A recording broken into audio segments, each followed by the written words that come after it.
안녕하십니까. 피터 신부입니다.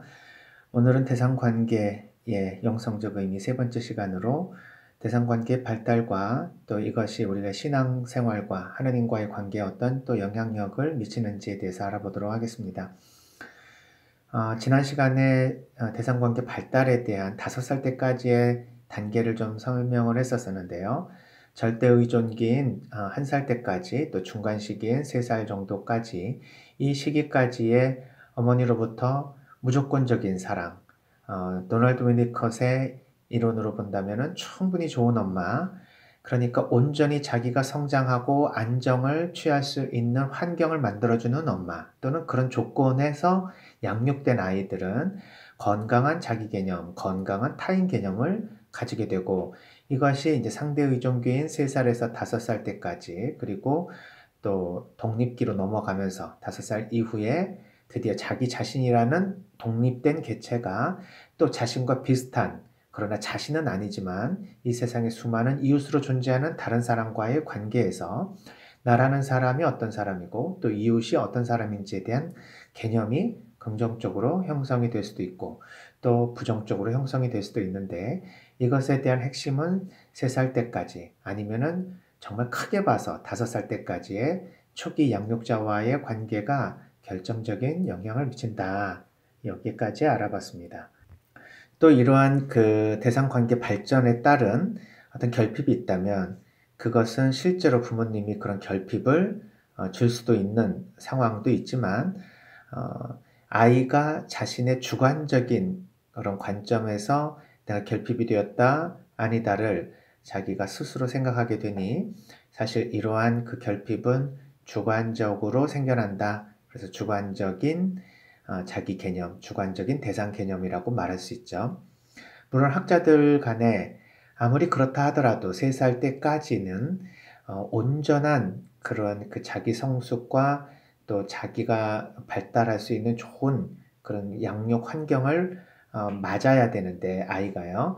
그것을 받지 못해서 생기는 결핍은 온전히 부모에게 사실은 좀 문제가 있고 책임을 져야 된다라는 그런 입장에서의 학자들의 이야기가 있고 그렇지 않고 어느 정도 아이의 기질에 의해서 이것을 주관적으로 받아들이게 되니 사실 부모가 할 수 있는 일은 최선을 다해서 하되 그럼에도 불구하고 아이에게 그런 결핍이 일어나지 말라는 법은 없다 하면서 부모님들의 어떤 양육 환경에 대해서 너무 큰 책임감과 자책을 갖지 않도록 해주는 그런 관점에서 이제 이론을 펴시는 분도 계십니다.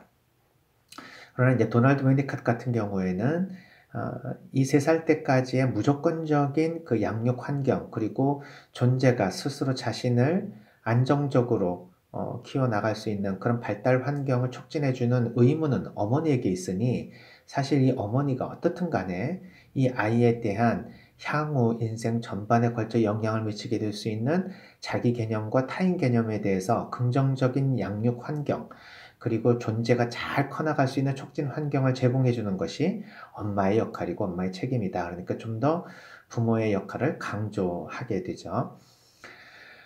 그 이후에 우리가 상대 의존기와 독립기로 넘어가면서 드디어 자기 개념을 가지게 되는데 이때의 개념이 결국 이 절대 의존기에서 생겨난 그 개념과 연결이 되어 발전하게 됩니다. 그래서 5살 때 이제 나라고 하는 사람이 누구일까 하는 자기 개념, 나라는 사람이 타인과 어떤 차이가 있을까 했을 때 타인과 자신을 구별할 수 있는 이 더 셀프의 개념, 즉 자기라고 하는 개념이 형성이 되는데 이 개념에서 우리가 흔히 얘기하는 자존감이다. 이러한 그 개념이 형성이 되는 것이죠. 그래서 이제 이 자존감은 자기 개념과 또 자기에 대한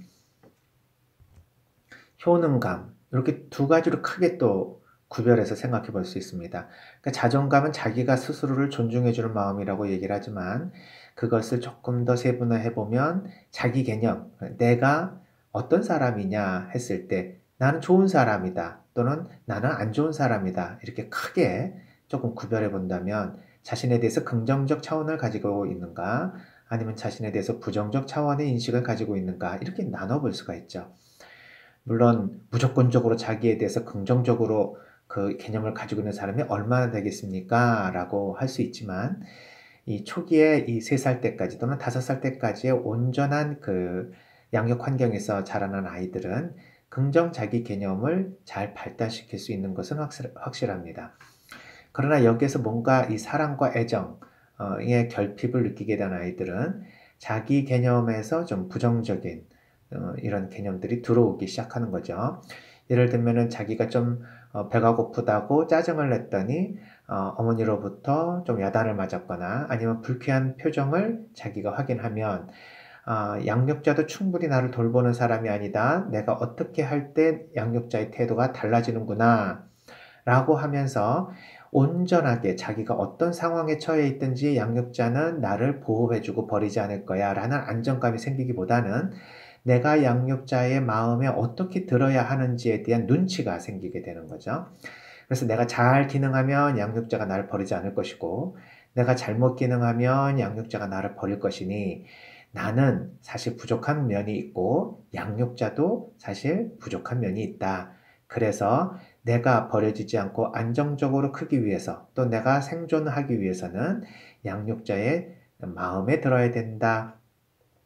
이런 생각에 자기 개념을 가지게 되면 나는 부족한 사람이고 따라서 부족하지 않게 보이기 위해서 노력해야 된다. 그렇지 않으면 잘못하면 버려질 수도 있다라는 생각을 자연스럽게 발전시키게 되죠. 그러면 여기에서 내 자신의 부정적인 이미지를 최대한 숨기고 내 자신의 긍정적인 이미지를 최대한 보여주기 위한 자기의 거짓자가 형성이 되는데 이 거짓자기로 대인관계를 맺게 된다. 그러니 참자기라고 하는 자기의 순수한 자신 있는 그대로의 모습은 어디로 가고 자기가 다른 사람에게 기능하는 모습으로만 다른 사람을 대할 수밖에 없으니 이것이 바로 이제 거짓된 모습으로 자기가 평생을 살아가게 되는 자신의 인생에 굉장히 중요한 관계적 고통의 원인이 되기도 하고 살면서 자신의 이 거짓 자기를 어떻게 벗어나 참된 자기로 자기를 발견하고 그 참된 자기와 다른 사람과의 관계에서 참된 자기와의 인격적 만남을 가질 수 있는지에 대한 과제가 생겨났다. 이렇게 볼 수 있습니다. 또한 자존감의 또 하나의 요소인 자기 효능감. 아까는 자기 개념에 대한 것이죠. 내가 내 자신을 볼 때 좋으냐 아니면 만족스럽지 않느냐. 이 자기 개념에 대해서 불만족이 있을 때는 이런 식으로 거짓 자기가 형성된다고 말씀을 드렸고 또 하나의 차원인 이제 자존감의 자기 효능감이라고 하는 구성 요소. 내가 얼마나 유능한가, 내가 얼마나 능력이 있는가, 내가 얼마나 기능하고 있는가, 내가 얼마나 적응하고 있는가 하는 이 자기의 능력치에 대한 인식입니다. 어린아이 때 충분히 부모님으로부터 안정적인 애착을 형성하지 못하면 불안정 애착이나 혼란 애착과 같은 여러 가지 이렇게 안정적인 환경이 아닌 환경에서 자라나게 되면 자기 개념뿐만 아니라 자기 효능감에 대해서도 문제가 발생하죠. 왜냐하면 내가 엄마와의 관계에서 어떤 방식으로 상호작용을 했는지에 대한 그 역할이 결국 상대에게 긍정적으로 가지 않았으니 나는 내 자신이 다른 사람으로부터 사랑을 받지 못할 뿐만 아니라 다른 사람에게 사랑을 받을 수 있는 그런 능력도 없다라는 식으로 생각을 할 가능성이 높습니다. 그러니까 자신에 대한 개념과 자신에 대한 능력치에 대한 모든 것이 불만족스럽게 형성이 되겠죠. 그러면 어떻게 되는가? 아까 자기 개념이 부정적으로 형성될 때 거짓 자기가 형성이 된 것처럼 자기 효능감이 부정적으로 형성이 되면 결국 방어적으로 자신을 보호하려고 하는 욕구가 강해지겠죠. 무의식적으로 말입니다. 그래서 누가 뭐라고 하면 순간적으로 자기 방어를 하기 위해서 움츠러들고 자기가 솔직해지지 못하고 오히려 자기를 합리화하거나 아니면 그 상황을 회피하거나 그 상황을 부정하거나 누구 탓으로 돌리거나 하는 방식으로 자기를 보호하려고 하는 방식의 대인관계를 맺을 가능성이 되게 높아집니다. 그러니까 방어 기제는 사실 자기를 지켜나가는 굉장히 중요한 적응 기제라고도 하는데 이 적응 기제의 예를 들면 그 역할을 넘어서서 오히려 자기 자신이 숨을 쉬지 못하도록 자신을 이렇게 타인과의 관계에서 소외시키도록 만드는 이 방어적인 태도는 우리 인간관계에 있어서 많이 찾아볼 수 있습니다. 뭐 예를 들면 직장에서 누구누구씩 뭐 커피 한 잔 타주시겠어요? 하고 누가 얘기했을 때 순간적으로 내가 여기 커피 타러 온 사람인 줄 아세요? 라고 뭐 질문, 뭐 대답을 했다 하면 이제 그것을 부탁했던 사람이 되게 뜨악하고 어떻게 나 그러려고 그런 건 아니었는데 죄송합니다 라는 말을 할 수밖에 없겠죠. 여기에 책상에서 내가 뭐 놔두는데 왜 이거 없어졌지? 그러면 옆에 있던 사람이 자신에게도 한 소리도 아님에도 불구하고 그것을 마치 자신을 공격한 또는 자기가 뭘 가져갔다고 생각해서 말하는 거 아닐까라는 생각을 하게 되면서 그거 제가 안 가져갔는데요. 이런 식으로 말을 한다면 자기가 어떤 상황에 대한 그 자극이라 하더라도 스스로 자신을 보호하려고 민감하게 움직이는 그런 성향을 가지게 되는 것이죠. 이렇게 자기 방어적인 사람들은 대인관계에 있어서 항상 마찰을 빚을 뿐만 아니라 원만한 관계를 갖기가 굉장히 어려워서 친밀감에 대한 또 애착을 서로 주고받을 수 있는 그런 안정적 대인관계를 맺기가 어려워집니다. 그래서 결국 자기 개념에 대한 부정성, 자기 효능감에 대한 부정성은 결국 자신을 거짓자기로 다른 사람과 만나게 되고 또 자기 자신의 능력치도 과장을 하거나 아니면 자기의 부정적인 모습을 과소적으로 축소시켜서 자기를 보호하려고 하는 그런 방어적인 태도, 이런 방식의 인간관계를 맺을 가능성이 높으니 대인관계뿐만 아니라 자기의 심리 성격적인 문제에 있어서도 사실은 굉장히 부정적인 차원의 것들이 많이 드러나게 된다. 자, 그래서 이 대상관계의 이 발달에서 뭔가 문제가 발생한다. 3살 이전 또는 크게 보면 5살 이전에서의 문제들은 결국 내 자신의 이미지가 통합적으로 발달할 수 있느냐 아니면 분열된 방식으로 발달하느냐에 대한 귀로에 서 있다. 이렇게 말할 수 있습니다. 성숙한 이미지는 이전에 말씀드린 대로 살아가면서 우리가 항상 긍정만 체험할 수는 없는 것이죠. 제일 양육자인 어머니와의 관계에서 항상 자기가 만족스러울 수는 없을 것입니다. 그러나 이런 불만족스러운 측면이 있다 하더라도 또 만족스러운 차원이 없지는 않겠죠. 그러니까 이 두 가지 차원이 엄마라고 하는 하나의 대상 관계의 이미지를 형성할 때 엄마는 좋은 사람이야. 아니면 엄마는 나쁜 사람이야. 엄마는 나를 이쁘게 보고 있어. 아니면 엄마는 나를 밉게 보고 있어. 이렇게 크게 좋다 나쁘다의 측면으로 구분을 하면서 엄마에 대한 이미지를 갖게 된다. 이것은 미성숙한 이미지이며 분열된 이미지이죠. 왜냐하면 우리는 모두 긍정성과 부정성을 자신 안에 가지고 있습니다. 또한 타인과의 관계에서도 늘 긍정적일 수만은 없고 부정적인 차원도 있는 것이죠. 또 때로는 잘 지내다가도 또 때로는 싸우기도 합니다. 갈등이 있으면서도 갈등을 풀어서 다시 친밀해지기도 합니다. 그러나 이러한 여러 가지 긍정과 부정이 통합이 되어서 아름다운 존재의 차원을 이루고 있다는 이 성숙하고 통합된 이미지를 갖지 못하면 자아는 결국 자신에 대해서도 나는 나쁜 사람 또는 나는 무조건 좋은 사람 또는 상대방도 나쁜 사람, 상대방도 무조건 좋은 사람 뭐 이렇게 분열된 이미지를 통해서 개념화를 하게 되면 세상이 좋고 나쁜 것으로만 판단하게 된다면 이 두 가지 렌즈로만 세상을 살 때 얼마나 힘들겠습니까? 그래서 분열된 이미지는 사실은 그런 사람은 어디 있습니까? 다 이런 것도 있고 저런 것도 있고 다 통합해서 살고 있죠 라고 말은 하지만 내면에서 분열된 이미지는 무의식적으로 드러나기 때문에 내가 내 자신에 대해서 분열되어 있는가 또는 다른 사람에 대해서 분열되어 있는가 이런 것들을 한번 점검해 볼 필요는 있습니다.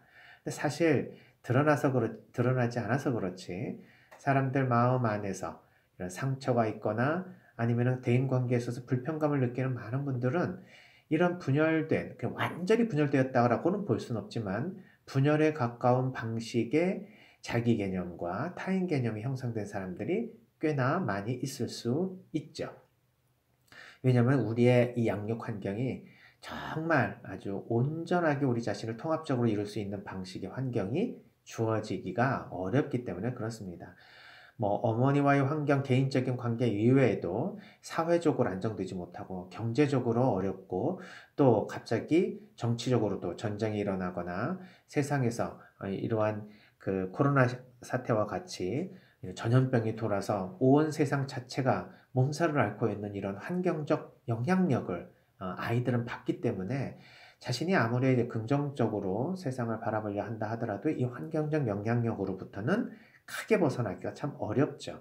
그러니까 환경의 이런 부정성은 언제나 이 아이의 내면에 영향을 미칠 가능성이 있습니다. 게다가 사회적인, 문화적인 어떤 가치관, 그렇죠? 그런 것들이 영향을 미칠 수가 있죠. 뭐 에스키모 같은 경우에는 이제 혼혈을 방지하고 순수 혈통을 유지하기 위해서 여아를 이렇게 통제하죠. 아이가 낳을 때 남자는 무조건 낳지만 만약에 여자아이가 나왔다 그러면은 예전에 이제 이누이트족 같은 경우에는 그 여자아이를 정확하게 몇 명 정도만 유지한다 해서 나머지 잉여된 그 여자아이의 탄생은 받아들이지 않아서 영아 살해를 하게 되는 그런 경우들도 있었습니다. 근데 이제 거기에 있는 사람들은 그것을 당연하게 우리 종족의 순수 혈통을 유지하기 위해서 그런 거다. 여아들이 많아지면 다른 민족들의 어떤 침범을 받았을 때, 혼혈이 생길 가능성들이 되게 높아지니까 결국 그런 그 문화가 형성이 됐는데, 거기에 있는 사람들은 그게 당연한 것으로 받아들일 수 있겠죠. 자, 그런 그 사회적, 문화적 환경에서 만일 아이들이 어머니 뱃속에 잉태되었다. 그때 자신이 그런 것을 인식을 못할 것이라고 사실 얘기하지만 이 심리역동 학자들은 어머니의 뱃속에 있을 때서부터 이런 어머니의 주관적인 생각과 그리고 심지어는 사회문화적인 영향력으로부터 자유롭지 않다. 분명히 영향을 받는다라고 얘기를 합니다. 그러니까 이 태교도 굉장히 중요할 뿐만 아니라 아이에 대해서 엄마가 어떻게 생각하느냐도 되게 중요하겠죠? 만일 엄마가 이 아이가 여자아이면 어떡하지? 그러면 생명을 잃어버릴 것인데 하고 자신의 아이에 대해서는 끔찍하게 모성애를 가지고 생각하고 있지만 과학이 발달되기 이전에 이 아이의 성을 알 수도 없는 상황이니 엄마가 되게 불안해한다 했을 때 아이에게 전달되지 않을 거냐는 거죠. 그렇지 않다. 그때는 아이에게 엄마의 태중에 있을 때부터 강력한 스트레스를 받게 되며 그랬을 때 자신의 개념에 대해서 그리고 이 세상과 타인에 대해서 어떤 개념을 가지게 될 것인가 너무도 뻔하게 부정적 영향력을 우리가 생각해 보지 않을 수 없습니다. 그래서 우리는 이런 통합된 이미지가 굉장히 중요하다.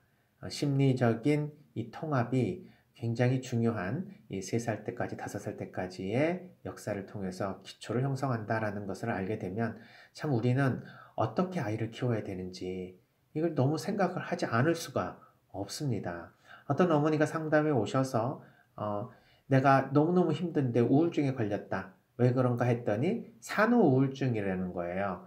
그런데 산후우울증이라고 해서 무조건 생물학적으로 아이를 낳고 나서 우리가 신경전달 물질의 이상으로 인해서 또뭐 자기 자신의 어떤 그 우울증이 생겼다라고 말은 할 수 있지만 그 질환의 핵심적인 심리적 기전, 그 생물학적 기전이 아니고 심리적인 기전에는 아이를 낳아서 이제 어느 정도 수유기가 끝나면 다시 자신은 대기업에 복귀를 해야 되는 상황인데 아이를 낳기 전에는 아무 말씀 안 하시다가 아이를 낳고 나니까 시부모님이나 뭐 또 자기의 그 친부모님이 아이는 엄마가 낳아서 길러야 된다. 그러니까 이제 회사 포기하고 남편이 뭐 생활비도 잘 벌어오고 생활하는 데 문제가 없으니 뭐 네가 꼭 나가서 일을 해야만 되느냐 하면서 아이를 엄마가 키워야 된다. 이렇게 이제 강압적인 분위기가 형성이 되어서 어쩔 수 없이 자신이 집에 있어야만 하는 상황이 됐다. 그랬을 때 갑자기 아이에 대한 굉장한 그 미운 마음, 아이로 인해서 자기의 인생이 결국 망가졌다라고 하는 그런 생각. 그래서 이제 아이에 대해서 이제 미운 마음을 지나쳐가지고 아이에 대해서 부모가 갖지 못할 그러한 마음을 가지게 되는, 네, 상상할 수 있겠죠. 그런 마음이 순간적으로 들어서 자기도 깜짝 놀랬다. 어, 이러다가 내가 아이에게 무슨 치명적인 그런 사건을 일으킬 수도 있겠다라는 생각에서 이제 상담실을 찾아오기도 하는 케이스도 있었습니다. 그것은 결국 이런 통합된 이미지가 아니라 이제 분열된 이미지를 가지고 있는 그런 자신을 결국 깨닫게 됐고요. 그 분열된 이미지의 핵심은 결국 자기의 자존감의 부재, 그 자존감을 확인하려고 하는 욕구, 그 자존감의 확인은 결국 자기 효능감을 높여서 자기가 유능한 사람이어야 한다는 그런 생각들이 자신의 우울증의 중요한 원인이 되었다는 것을 나중에 깨닫게 되면서 자기가 이제 엄마로서의 역할을 하지 못했다, 나는 엄마가 아니다라고 하는 생각에서 좀 벗어나서 자신이 스스로를 사랑하고 존중해주지 못하는 이러한 그 문제가 결국 아이와의 문제, 그리고 직장과의 문제까지 영향을 미친다는 사실을 통찰하면서 서서히 그러한 이제 불편한 마음으로부터 좀 벗어나게 되는, 그리고 우울로부터 벗어나서 이제 새로운 삶의 목표와 또 자기 자신을 어떻게 돌봐야 되는지에 대한 새로운 그 과제를 가지고 우울을 벗어나려고 하는 노력을 시도하는 그런 상황이 됩니다. 이처럼 그 통합된 이미지와 분열된 이미지는 굉장히 중요한 자기를 바라다 보는, 그리고 자기를 이해할 수 있는 개념이 된다. 자, 우리는 내 자신을 어떻게 보고 있습니까? 나는 좋은 사람입니까? 나쁜 사람입니까?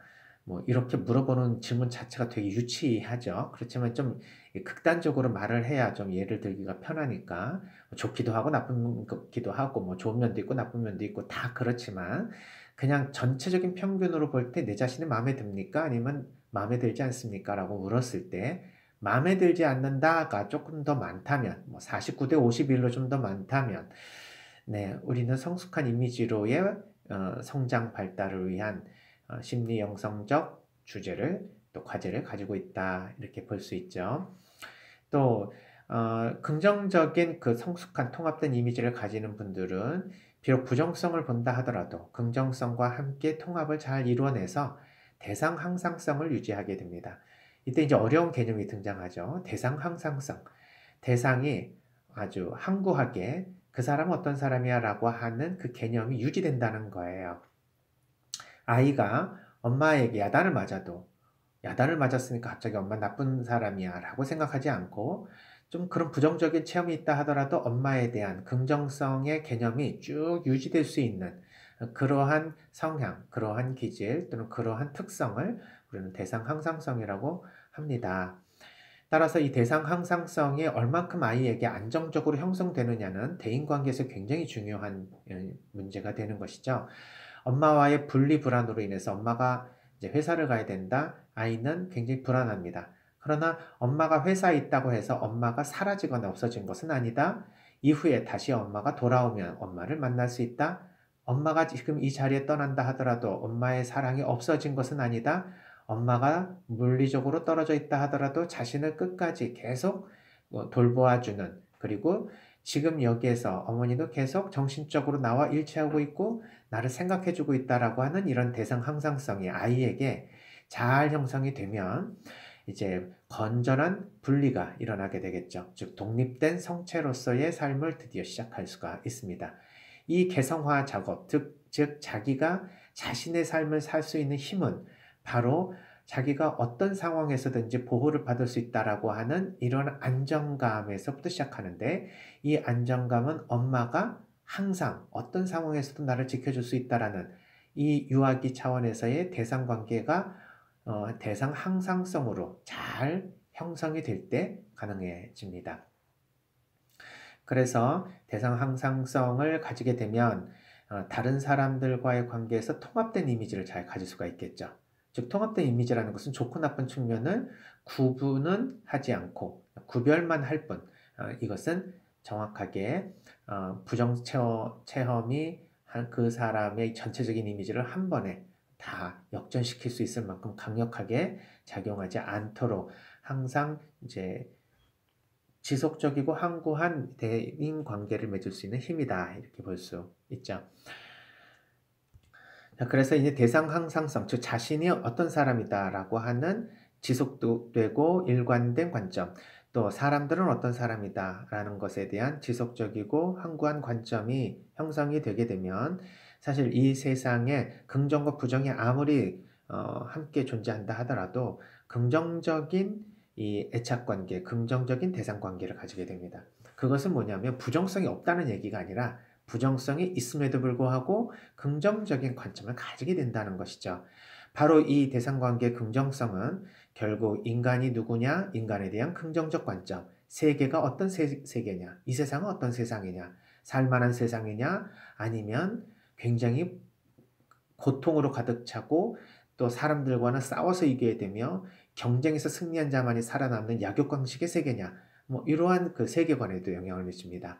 여기에 덧붙여서 하나님은 어떤 분이냐 했을 때 과연 잘하면 칭찬해 주지만 잘못하면 지옥으로 보내버리는 그러한 이 징벌의 하나님이냐, 아니면 나의 잘못도 용서를 청하면 언제든지 용서해 주시는 무한한 사랑의 하나님이냐라는 이 보이지 않는 신에 대한 개념까지 이 보이는 인간과의 대상관계가 연결이 된다. 그래서 우리는 이런 통합된 이미지, 대상 항상성, 그리고 자기 자신이 이제 분열되지 않고 자기 있는 그들의 모습이 좋게 보이는 이 자존감의 형성을 통해서 우리는 이 세상 삶과 그리고 다른 사람과의 관계를 해나갈 수 있는 굉장히 중요한 무기를 장착하게 됩니다. 자, 그러나 이 분열된 이미지, 어느 한쪽에 기울어지는 그러한 속성을 가지고 전체를 평가하는 그런 분열된 이미지. 내가 조금 엄마한테 야단 맞았다고 해서 내 자신은 나쁜 인간이야, 보잘것없는 인간이야, 또는 능력도 없는 인간이야, 사랑받지 못할 인간이야, 이렇게 자신에 대한 부정적인 이미지로 분열이 되게 되면 존재는 살아야 되는데 내 자신은 부정적이에요. 그러면 어떻게 내 자신이 살 수 있는 힘을 얻을까요? 어디에서 내 자신이 살아갈 수 있는 힘을 얻을까요? 그것은 결국 외부로부터 주어지는 것이 아니라는 걸 알게 되면 아이는 점점 무의식적으로 스스로 내 자신의 삶을 지켜야 되겠다는 생각을 하겠죠. 생물학적으로 봤을 때 개체 수준에서 발생하는 자기 생존력, 그리고 자기가 스스로 자기 삶을 지키겠다고 하는 자기 방어 기제가 강하게 형성이 될 것입니다. 그렇게 되면 결국 아까도 말씀을 드린 거짓자 또는 방어적인 태도의 인격 형성들이 생겨나게 되는데, 이 대상 관계가 결국 이제 자기 자신의 개념과 함께 분열이 되어버리면 내 자신의 부정적인 모습은 절대 보여주지 않으려고 부정 차원을 억압하게 됩니다. 한편으로는 그 부정적인 차원을 억압해서 긍정적인 차원으로만 다른 사람에게 보여주는 모습 이외에, 그래 나는 원래 이런 부정적인 사람이야 라고 생각하면서 엄마도 부정적이고 나도 부정적이네, 세상 사람도 부정적이고 항상 부정적인 모든 것에 대한 부정성이 아주 강력하게 발달하게 될 수도 있는데, 이렇게 될 때 보통 우리가 이제 반사회적인 성격 장애와 같은 그런 기원이 여기서부터 출발할 수 있다라고 이야기들을 합니다. 부정 차원을 억압을 하게 되면서 긍정 차원으로만 자신을 보여주려고 하면 착한 아이 컴플렉스 같은 것들이 생겨나게 되죠. 자기 자신은 무엇이 원하고 무엇을 하고 싶고가 중요한 게 아니라 다른 사람이 나를 어떻게 바라보고 있고 무엇을 원하는지에 맞춰서만 살아간다. 그래서 늘 다른 사람에게는 맞추고 좋은 사람처럼 살아가지만 자기 자신은 스트레스를 세게 받으면서 불평불만이 많아지는 이런 착한 아이 증후군, 또는 거짓자기 증후군, 자기 자신을 있는 그대로 보여주지 않고 항상 그 상황에서 제일 그럴듯한 자아만 보여주려고 하는 거짓자기 증후군. 그 다음에 나르시즘, 자기 자신이 최고라고 생각하면서 다른 사람이 나를 안 좋게 보는 것은 그건 거짓말일 거야, 그거는 실제적인 것이 아닐 거야, 그 사람이 착각하고 있는 것일 거야, 스스로에 대해서 아주 긍정성으로 자신을 바라보는 것처럼 보지만 실제적이지 않고, 그리고 조금 망상에 가까운 그러한 자신에 대한 망상적 이미지를 우리는 나르시즘이라고 할 수 있겠죠. 그래서 스스로는 절대 뭐 잘못한 거 없고, 그리고 나는 나쁜 사람이 아니고 늘 나는 다른 사람에게 좋은 사람이야 라는 생각을 가지게 되면 좋지 않습니까? 네, 근거가 잘못되어 있는, 즉 자기의 부정성을 만회하기 위해서, 모면하기 위해서 억지로 자신에게 자신이 아닌 다른 좋은 이 이미지를 더 씌운 것이기 때문에 인격적 만남을 이룰 수가 없고요. 대인관계를 가지기가 어려울 뿐만 아니라 자기 내면에 있는 부정적인 감정 또는 사악한 감정, 죄에 대한 의식 이런 것도 가지기가 어렵습니다. 그래서 죄의식이나 죄책감 이런 것들도 전혀 가지고 있지 않은 상태에서 자기가 원하는 것을 하려고 하게 되겠죠. 그래서 나르시스트들은 사실 굉장히 위험한 그 소시오패스의 기원이 되기도 합니다. 그러면서 이제 자기애성 성격 장애, 자기 중심적으로 세상을 바라보고 자기의 방식으로만 세상을 살아가려고 하는 이러한 성격 장애가 생겨나게 된다. 참, 우리가 이 정신적인 문제를 크게 세 가지로 보죠. 신경증, 정신증, 성격장애. 이 모든 것들에 대한 기원을 사실은, 우리가 살펴보면 초기 발달 단계에서 많은 통찰을 얻을 수가 있을 것 같습니다. 그래서 엄마의 역할이 무엇보다도 중요하고, 우리 어린 시절에 어떤 교육 환경, 양육 환경을 가지느냐가 참 중요합니다.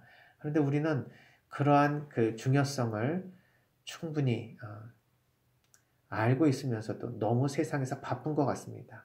정말 무엇이 중요하고 어떤 삶이 가치 있는 것인지에 대해서 다시 한번 물어봐야 될 때가 아닌가. 특별히 요즘같이 경제적인 발전은 이루어지고 있고 세상은 과학의 발전으로 더 잘 살아가고 편리하게 살아가는데 정신적인 문제는 더 깊어지고 정신과 치료 환자가 늘어나며 정신과 약물 복용 사례가 천문학적인 그러한 그 사업으로 지금 발전하고 있습니다. 이거 왜 이렇게 됐습니까? 이것이 과연 우리의 이 생물학적인 문제가 계속 문제가 발생해서 이런 일이 일어납니까? 아니면은 우리가 좀 더 사랑으로 함께 해줄 수 있는 그런 그 친밀감과 그리고 이 서로를 배려해주는 이런 인격적인 만남이 이루어지지 않아서 결국 이러한 문제들이 발생하는 것일까요? 네, 어, 답은 정해져 있습니다. 우리가 좀 더 사랑하고 좀 돌보아 줄 수 있는 따뜻한 양육적 환경이 이 사회적으로도 그리고 가정적으로도 개인적으로도 이루어지는 환경이 많이 어, 떨어져 있다, 많이 부족하다 이렇게 진단해 볼 수가 있겠죠. 그래서 어머니들이 자식을 그러니까 키우는 것 좋은 것은 알지만 경제적인 삶의 환경으로 다시 투입되어야 되는 가정을 지키기 위해서는 돈을 벌어야 되기 때문에 아이의 양육보다는 경제적인 그 이익을 얻어야만 하는 이 현실 사회가 너무 좀 안타깝게 생각이 됩니다.